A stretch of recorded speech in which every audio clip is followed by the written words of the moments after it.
sahanavatu sahanau bhunaktu sahaviryam karvavahi tejasvinavaditam astumadvidvishavahi. Om Shanti Shanti Shanti. Hari Om Tat Sat. There's a good question before us, which I'll rephrase in more general terms. If we observe some kind of behavior that irritates us, or we categorize as not virtuous or illegal, or something against our own personal standards and norms, what should our reaction be? Is it legitimate to give the person a telling off, right the wrong? Should we just leave it? What kind of attitude should we adopt? So I will come back to this question and the answer shortly.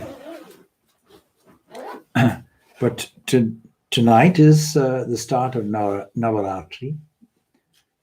That is the start of 9 nights. In particular, where we highlight the motherhood of God.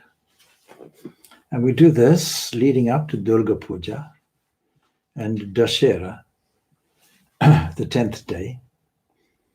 But we have to ask, why are these festivals there? Are they necessary? What's the import of it? So I have an extract here referring to the Gospel of Sri Ramakrishna. Of course, we know that the one who records this is Mahendranath Gupta, otherwise known as M. He records like this: a Sunday afternoon with some visitors to Dakshinasar in the winter of 1883. One of the visitors was well versed in the Shastras, and the conversation caused M to fall into a pensive mood. What I love about Mahendranath Gupta is how he refers himself in the third person singular, as if he was some objective entity there, just observing his own presence there. It's a lesson to all of us to be able to, in a detached way, say that there is somebody, we can name that somebody, but not necessarily attach an identity to it.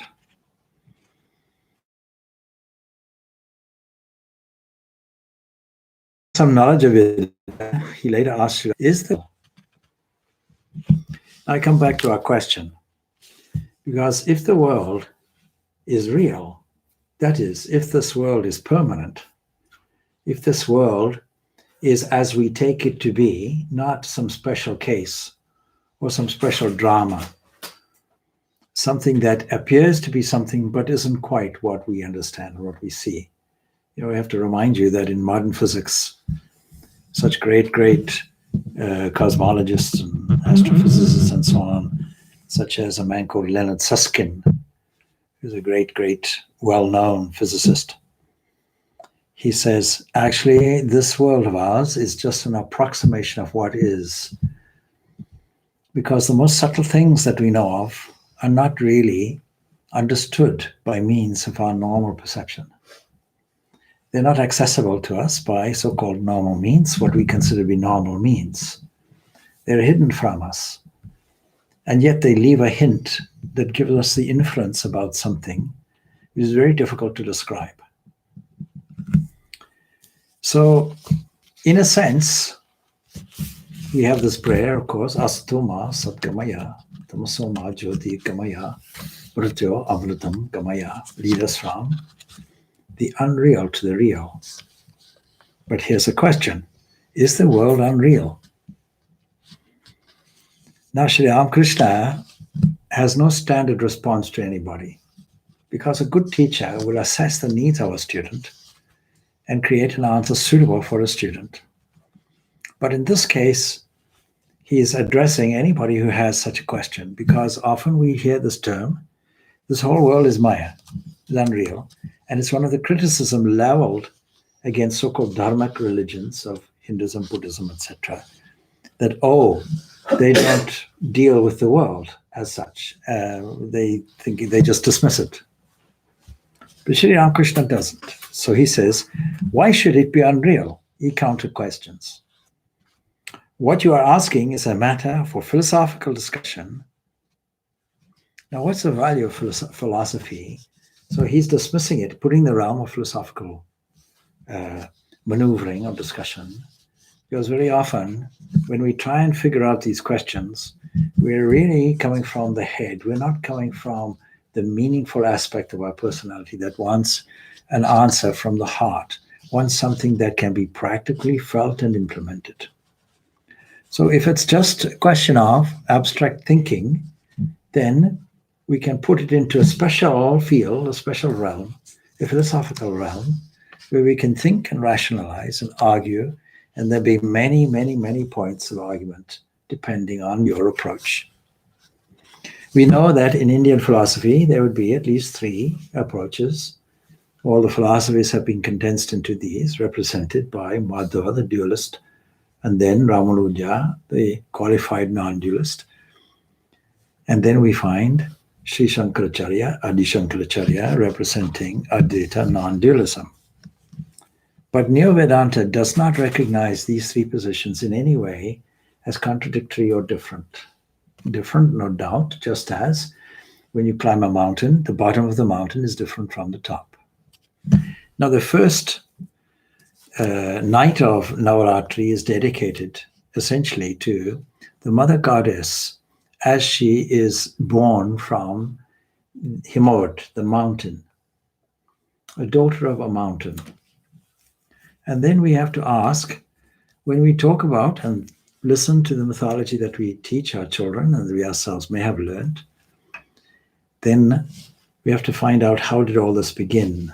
Did it begin with somebody meditating on some truth, seeing with a great deal of foresight and need that at least once a year in the autumn, we should dedicate this whole period of time when the leaves are changing colors, when there is a certain beauty, a certain freshness in the autumn, not quite winter, not quite summer, particularly in the tropical climes, something of a relief. And even here, in the more moderate climes, where the Gulf Stream rules, we find a daylight today where, although it was windy, it was fairly warm, actually. There was a warm breeze flowing through, very appropriate for this first night. And so we find that this aspect coming out shows us something that needs to be meditated on. What does a mountain represent is a good question. And then what does the daughter of the mountain represent? We're not talking of any mountain.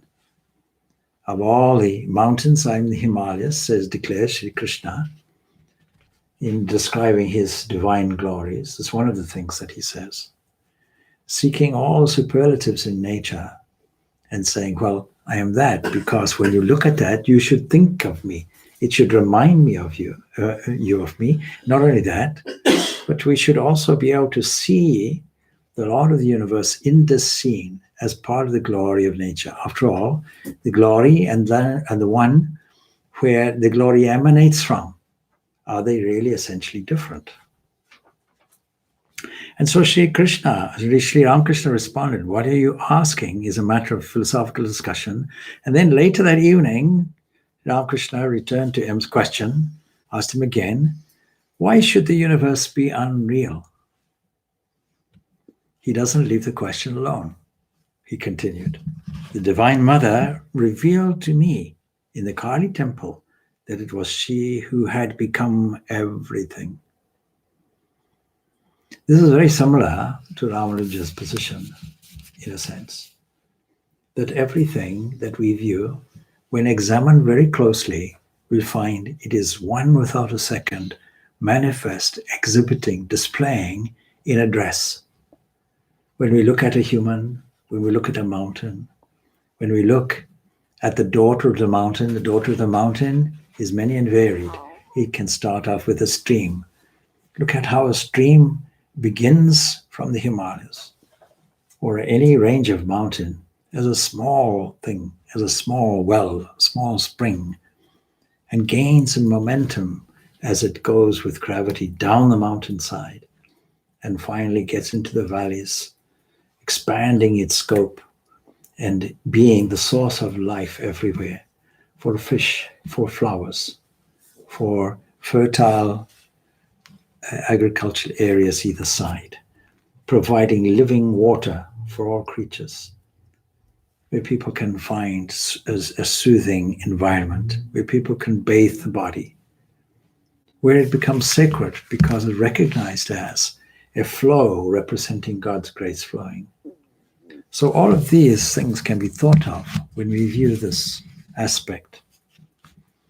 So it is the mother herself who has revealed this, Mother Kali herself. It says a number of things. That for Sri Ramakrishna, the mother in the form of Kali was real. More real than, in his own words, you and I sitting here. It was a reality that can be talked to and listened to. But we have to be in the mood to listen. And we have to have the faith to talk. She who had become everything. She showed me that everything was full of consciousness. The image, the altar, the water vessels, the door sill, the marble floor, all was consciousness. Now we can ask in a skeptical way, based on a mechanical view of the universe, how can a marble floor be conscious? How can it be consciousness? You see, the word is not conscious, it's consciousness, the substance of consciousness. And then when we look at it properly, we'll find what looks to be an inert marble floor is actually dancing atoms vibrating at a certain frequency. Collectively, this frequency is called tamas. And all the whole universe is comprised of these three manipulative creative forces, these evolutionary forces, which we call binding forces or gunas. He says, I found everything inside the room soaked, as it were, in bliss. The bliss of Satchidananda. I saw a wicked man in front of the Kali temple. But in him, I also saw the power of the Divine Mother vibrating. That is why I feel a cat with the food that was to be offered to the Divine Mother. I clearly perceived that the Divine Mother herself had become everything. Now let's come back to the original question. When we judge something not to be virtuous, when we judge somebody not to be virtuous, do we have this dual vision? Do we see, yes, there's some entity that is not virtuous, but do we see the Lord of the universe or the Divine Mother or whatever we want to call it? Do we see that pure consciousness that sits there within it? And then does that even? So that's an interesting question. And the answer is there. So the counter question is, when you had the urge to respond to somebody who in your view may have been irresponsible, can you tell me if you had a dual vision there? Your first reaction being taken on board, this is not virtuous. And your second reaction, divine consciousness, divine mother, there thou art. That is the same mother that many people worship everywhere. For example, in the Roman Catholic sect, we find the Divine Mother being worshipped in Lourdes, where she miraculously appears to people of simple heart, or a person of simple heart, somebody who was receptive to the divine, left her mark to evoke faith in others, and make a transformation. Mark you using water again. See, the miracle of it and the symbolism of it. We could just as well transpose that real life story into this story of Parvati, or of the daughter, the Uma, or the daughter of the Himalayas, of Himal. And see, I see one representing dynamic life, but not in any way different. A kind of original Shiva Shakti. On many other occasions, it says that M recorded similar teachings, and on one point, Sri Ramakrishna was particularly emphatic. Brahman and Shakti are identical. The great energy that moves and enters and becomes the whole universe. This great energy, this energetic entity that we call the feminine Shakti, and this nebulous Brahman with no parts, with no evolution in it, some entity that is way, way beyond See, there's a beautiful sutra called the Heart Sutra in Buddhism, Mahayana Buddhism. And the translation of it is gone, gone, gone forever. And replaced with this indescribable bliss, which is itself auspicious. So we find that's it. We can't pinpoint and say it is this, it is that. We can only stand in awe at the possibility and see the effect, the glory, through the universe itself. Consciousness displayed. This Satchit Ananda, they're the best positive expression we have of it. It doesn't tell us anything much.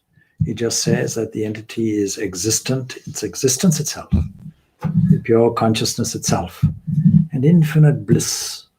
Swamiji, should you still say speak up? I mean, I take fully what you're saying, that you see it. So, you want to be recorded?